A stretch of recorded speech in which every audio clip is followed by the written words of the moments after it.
When I was about 14 or 15 years old, I lived in Omaha, Nebraska. On the weekends, I would go to work with my uncle. He worked at a 24-hour gas station. On a Friday night, I went to sleep at about 3 a.m., and it was cold in my uncle's car. Most of the time, I could stay up and work with him, but that night it was too cold.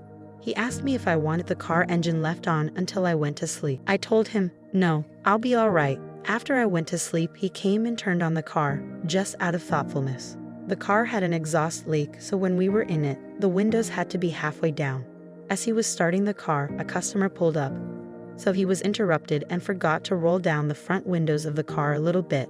He told me at a later time that the car was running for about 45 minutes. I left my body. I traveled in darkness and sadness until I found light and comfort. A being was sitting on a throne and asked me to sit next to him. Yes, it was a man. Before I sat down, I saw others who were behind him. I asked, who are they? My angels? Oh, am I an angel too? I was told, not at this time, soon you will be.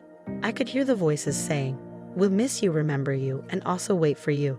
Somehow I knew that though. Leaving was not what I wanted to do. I liked it there with the feeling of great compassion, and I can't explain the wonderful feeling. The light told me that I had to go back. I asked, why? The reply was, your life was not intended to be taken by another. So I sat down, knowing I couldn't stay. He then showed me a little of my life in the past. He told me that I still had to learn one of life's lessons. He told me of the future, that I will love the father of my children, and that I could touch the face of God with that kind of love. I remember feeling that I will return to this place. All of a sudden, the light started to go away, but the voice was still with me, telling me that nobody was there to revive my earthly body. I was told, you must leave or your soul will live in darkness forever. Wake up and go to the bathroom.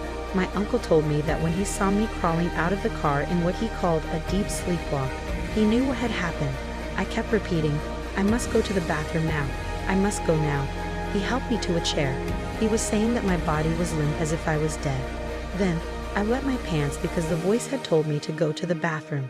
I made a full recovery, and my uncle and I still joke about the time that I sleepwalked and peed on myself. However, we both knew just how close I was to death.